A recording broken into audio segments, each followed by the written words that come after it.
Another edition of Riding Home, this time Dean Legge with a special guest, Josh Kendall, who covers Carolina for The Athletic now, covered them for the State for a long time. Also, Josh was a beat reporter covering Georgia from 2000, at least 2003 on, right? Where were you before that?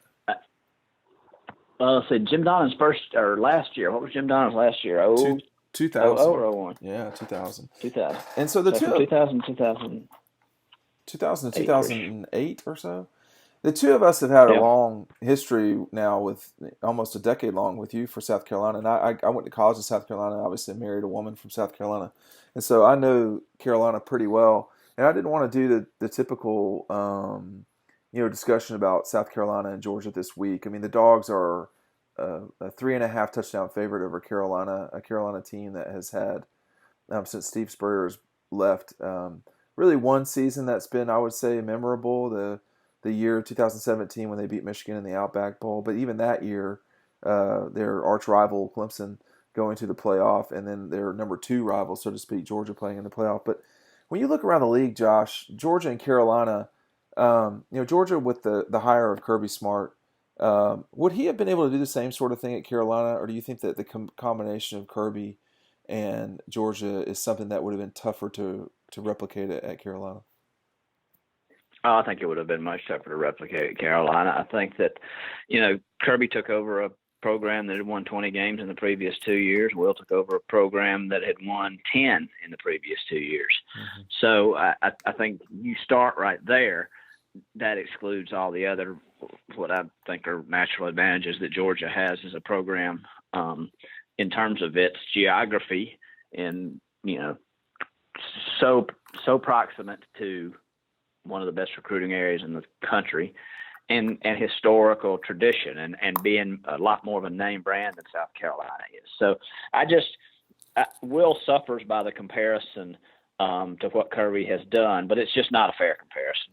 I don't think it is either. I think, too, it shows how well your old friend Steve Spurrier did at Carolina. I mean, you could make the argument that he's the greatest coach at 2 different places in the SEC. I mean, I don't think there's much question he's the greatest coach at South Carolina. Yeah.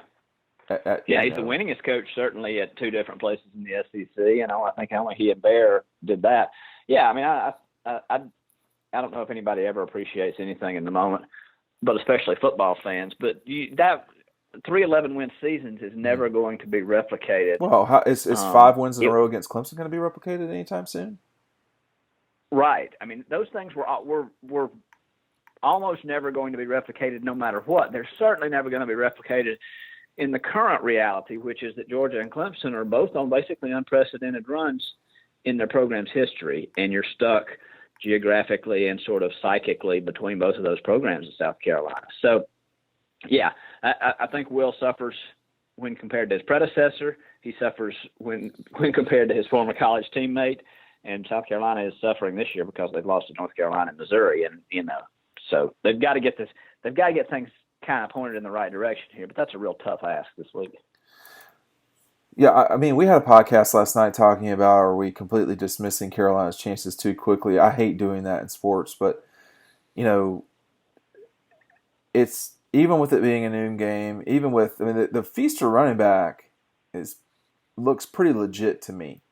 But one guy is not going to beat this army of efficiency that Kirby has built over here. I've seen him now shake hands with a lot of people at midfield, and there was a look on Jeremy Pruitt's face this past week, like we knew this was coming, kind of. And this is the wrong way to put it too, Josh. But it seems sometimes when I watch Kirby see old friends, whether it's Will or Jeremy or even Derek Mason, just guys that he knows, kind of. He's not going to have this with Gus or with Dan Mullen, but when he gets to the middle of the field, it's almost like he feels sorry for him. It's what it looks like to me. He probably does to some way, and I think he probably understands better than any of us, that he is in a much better situation than some of his old teammates and old coaching colleagues. But I don't. You're right. We cannot and should not dismiss South Carolina's ability to win the game, but there just doesn't feel like a blueprint where that happens. Look, South Carolina has got a pretty good run game this year, but Georgia has smothered the run for the most part. I just don't see where South Carolina sneaks up and steals this. when you look at, I think the thing that Kirby did in his time at Georgia, or in his time since Georgia, really, that maybe guys like Will, Mike, Bobo, Derek Dooley, even, I guess, not really Derek Dooley, but just the coaches that have ties to Georgia. I think Kirby played the political game in a way that no one else did, in a way that he became friends with people who mattered, and he was never dismissed. I remember a long time, folks on the message boards, and you can say whatever you want to about message boards, but they have plenty of people on there that know what they're talking about, and their view of the world was that Kirby would never be the coach at Georgia because of X or whatever it was. But all the time, he had figured out the right people to talk to at Georgia, to the point that when Mark's time was coming, to a close, and when it did close, there was no one else they really considered. I mean, they didn't consider Tom Herman or Justin Fuentes or Will Muschamp. It was only Kirby. And that's the same, that planning, I guess, if you want to call it that, is the same thing it feels like he does in recruiting. He just knows the right people to deal with. He knows the right way to talk to people. Did you think, I mean, if Mark had been fired in 2010, the likelihood of Kirby Smart being the head coach of Georgia at that time was not high, would you say? Right, and I think timing is important. I think we're both believers in that. Timing is critical in life, and Kirby, I think, gets some credit, not all the credit, some credit for the timing, because I think he probably started to map this situation out a while back. I think that's and put right. himself in position, and knew that Mark Richt knew in 2010 that Mark Richt was not imminently going anywhere, and that he wanted to play the long game. Meanwhile, Will Muschamp, who was at Texas, and Texas's head coach in waiting, had an opportunity much earlier at different places. And it's not like, you're going to turn down Florida to wait for your alma mater. If you've got a chance at an SEC job, you take it. And we know how that worked out. But I think Kirby, through some good fortune, which everybody needs, and through, like you say, good planning, put himself in the right position so that he was the guy. And when it came down to it, he was much better positioned and a much more attractive candidate, I think, a more attractive candidate than Will Muschamp, when you have both of these jobs coming open at about the same time.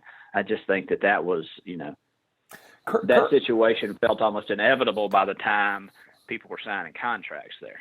The two schools, there were four schools, essentially, from my understanding of things. There were four SEC schools that always noticed or paid attention to Kirby, but two of them took him more seriously. The four include South Carolina, Tennessee, Georgia, and Auburn, with Georgia and Auburn paying the most attention. I mean, that all, and Georgia and Carolina and Tennessee wouldn't know it as well as Georgia and Auburn would, because what Kirby was doing in those states, in Alabama and in Atlanta / Georgia, was he was defeating them year after year with important players like Alvin Kamara. Enter the name of anyone from Georgia that played at Alabama, and it mattered. Right. Derrick Henry.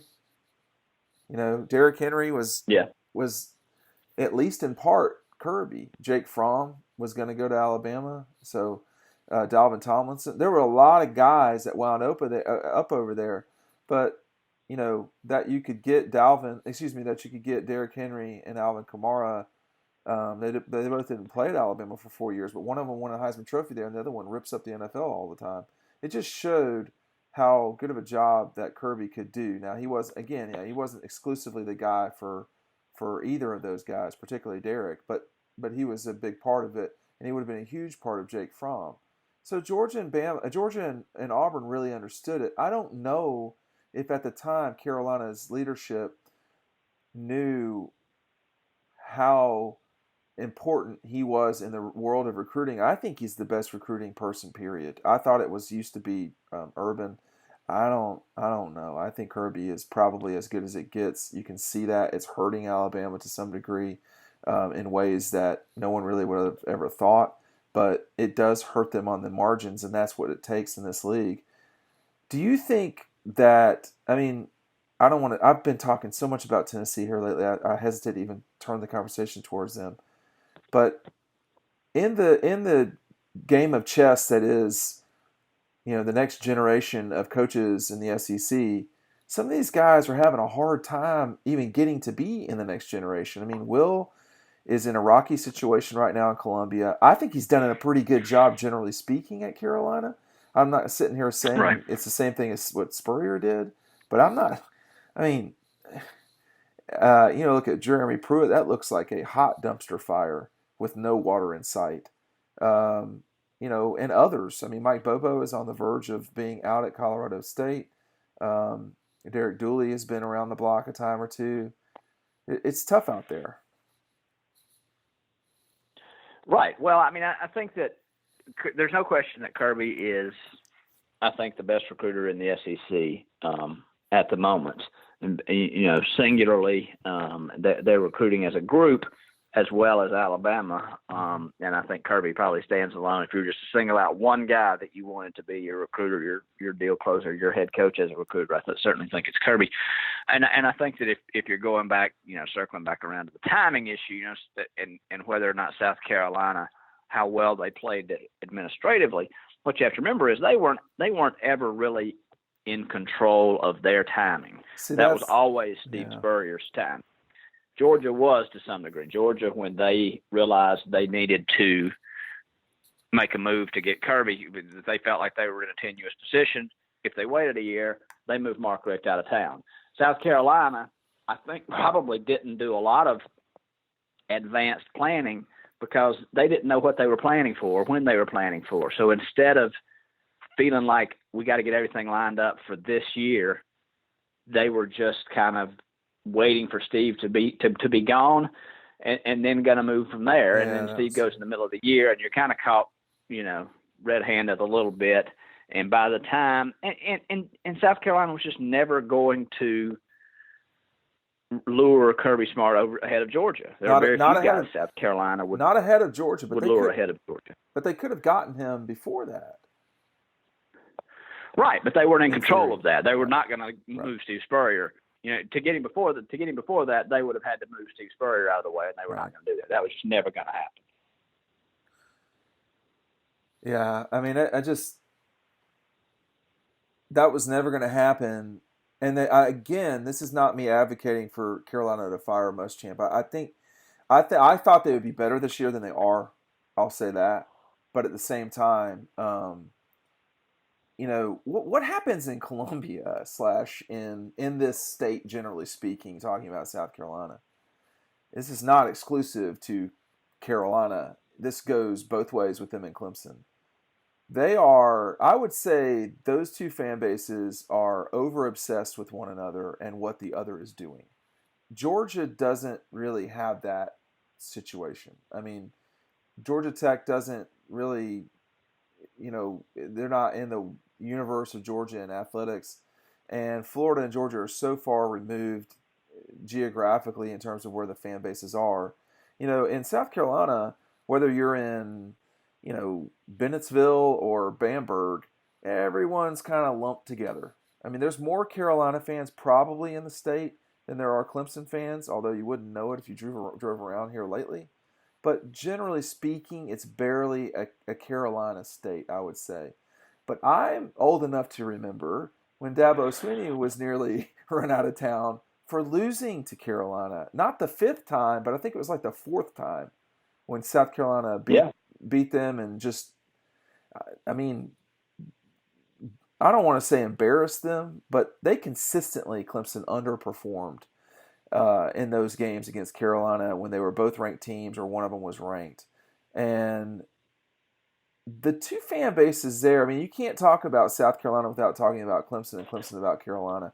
They really are interrelated in a very it's not narcissistic's not the word, but if you could have a narcissistic duo, they're just as bad as Ole Miss and Mississippi State and Auburn and Alabama. They're kind of, and I'm going to get hated on for this, but they've been loser programs until these last couple of, until this decade. I mean, nobody really thought about either of these programs. Certainly no one thought about Carolina before Spurrier did what he did. And they just kind of played one another at the end of the year, and, that's how it went. But Carolina can't help but look at the two national championships in Clemson and say, hey, wait a second now. They want to. I mean, I know part of them wants to say, hey, that's bullshit because y'all aren't going through what we're having to go through. And then the Clemson people are like, we just beat Alabama by 100. So what's your problem? Right. And it never ends. I mean, like, it goes back and forth on Facebook between those groups. Those two, it never stops. There's no such thing, Josh. There's no such thing as a scoreboard in that rivalry. It never ends. Right. I think they have an unhealthy fascination with the other program. Yes. I think both sides do. I don't think there's any question about that. And I think one of the things that Spurrier did to the betterment of South Carolina's program was deflect some attention from the Clemson rivalry. Completely. To say, we're not just going to worry.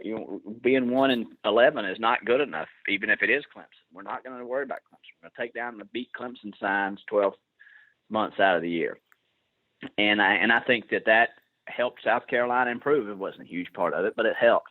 So, yeah, given that you're in this constantly symbiotic relationship right now, that's really bad news for Carolina because Clemson is on such a roll and beating their brains out and beating them on the recruiting trail, and their fans are crowing really loudly as they have the right to do because they're the defending national champions. So, yeah, that makes and Clemson got it. There is no side. Clemson got it as bad as Carolina is getting it now, if not worse, in that 5-year period. Yes. Because again, Carolina has been the loser in this thing for way longer than. I mean, I can't think of another state where the flagship school is not the winning team, and they gave it back to Clemson hard for that time period. I mean, 3 wins in a row over Clemson was almost unheard of. They did it for 5.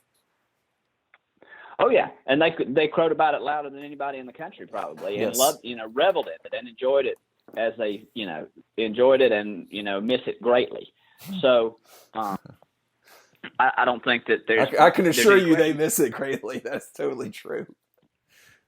Yeah. Oh, they absolutely do. But it goes back to bringing it back around to this the Georgia game, South Carolina game this weekend. There's nowhere, if you're South Carolina and Will Muschamp right now, to turn where things look good, where you feel like you've got a good solid hold on things.